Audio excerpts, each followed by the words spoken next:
to continue the series about testing antennas, LoRa antennas for Meshtastic. I had a few more just delivered, so let's test them. Unfortunately, I'm going to have to stand up the network analyzer so it'll be on its side, but never mind, to measure the SWR from these antennas.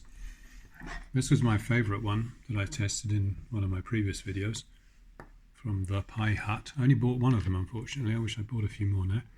Anyway, we connect it to the analyzer, take a look, and there's a nice resonance. That marker there is at 870 megahertz, which is close enough to the Meshtastic frequency of 869.425 or something like that. And the SWR is at 870, 1.35 or so, which is nicely acceptable. So I'm happy with 1.35. Let's take it off and try some of these others. These are also from the Pi Hut. They weren't available in black anymore, so I bought the white ones and expect the performance to be the same despite the different coloured plastic.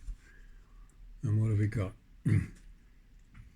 Well, slightly higher resonant frequency, but anyway, what's the SWR?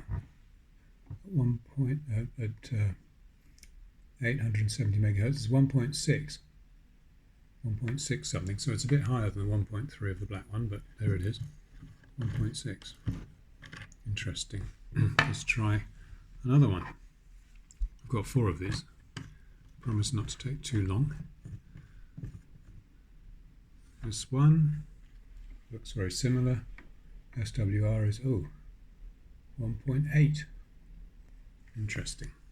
So it's creeping up, which is not ideal. Lower SWR is better than a higher SWR. Let's try another one.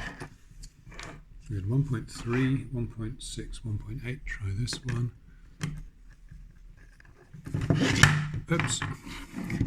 This is a live video, unedited. And now my analyzer's been drop tested. And here we've got 1.7 something. 1.7 heading towards 1.8. So consistently the same as the other white ones, but different from the black one. And that's how it is. Let's try this one.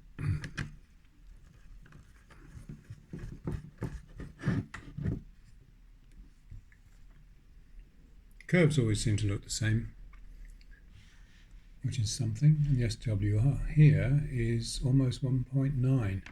So it's creeping up. We've got up to 1.9 now, which is less than optimal, but of course it'll still work. So it looks like we've got a spread of SWR from 1.6 to 1.9 or 1.3 for the black one.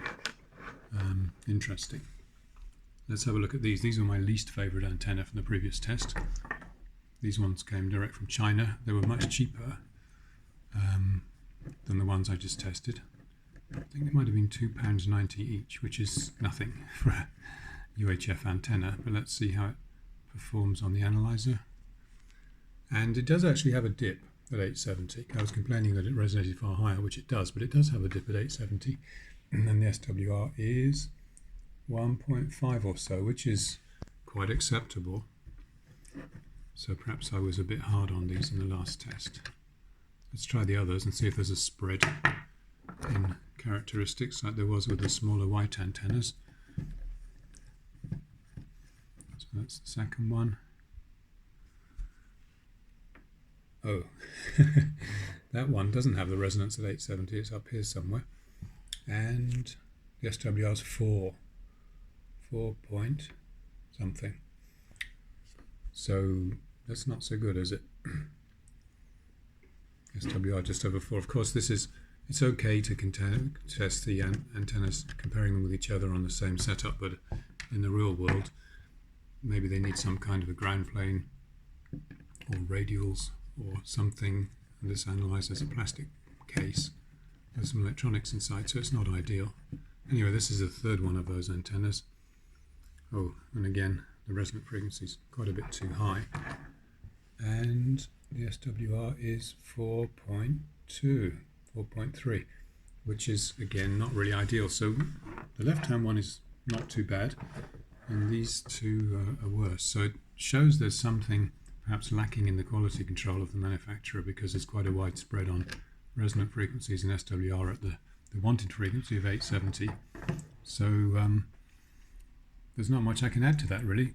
Even if you buy the same antennas from the same manufacturer, same supplier, same batch number, there's a wide spread on characteristics. So it's a case of perhaps cherry picking the good ones and using those for the favorite notes. Anyway, I hope that video was useful. Please remember to like and subscribe, and check out the Facebook group that's running in Brighton on the south coast of the UK here.